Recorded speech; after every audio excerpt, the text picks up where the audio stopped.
siya, milik ko. Okay, so ito ay Suzuki Espresso guys, no. Yan, kung na-remember nyo to, nag-upload ako nito, no. Bali yung ginawa natin ay nag-cleaning. So nag-cleaning tayo sa evaporator niya. So nagtagal siya mga 3 weeks. So nagka-problema, no. So yung evaporator niya nagkaroon siya ng leak, no. Di tayo sigurado sa kasi sobrang dami ng dumi nun eh. Ako naka-encounter nito, no. Sa sobrang tagal na hindi nalinis after cleaning. So nagkaroon siya ng leak, no. So sobrang hirap pa hanapin tong kanyang evaporator. So nag-order sila sa supplier mismo. Okay, so ito guys ang evaporator niya na ipapalit natin. Ayan, no. Original kasamang expansion valve niya. Ayan, no. Diba? So pull out natin para makita nyo guys. Update. So ito na guys, no. Yan, tinanggal namin yung wiper kasi may center bolt dyan, no.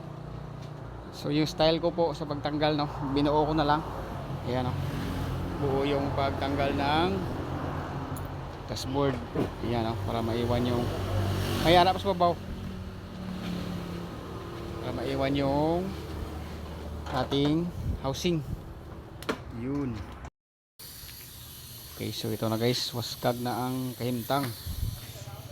So sobrang dami niya na tanggalin para matanggal yung evaporator, pati heater, oh.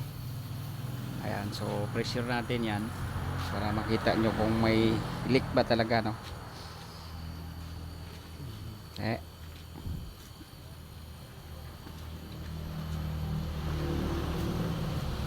Okay, so yan, may pressure sa, no. Ang gamit namin pang pressure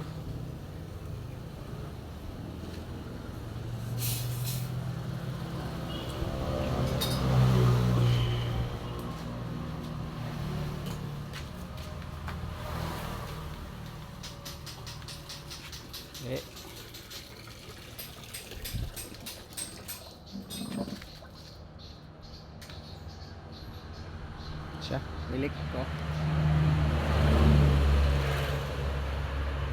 Ayan. Laki yung leak. So confirm may butas. Ayan.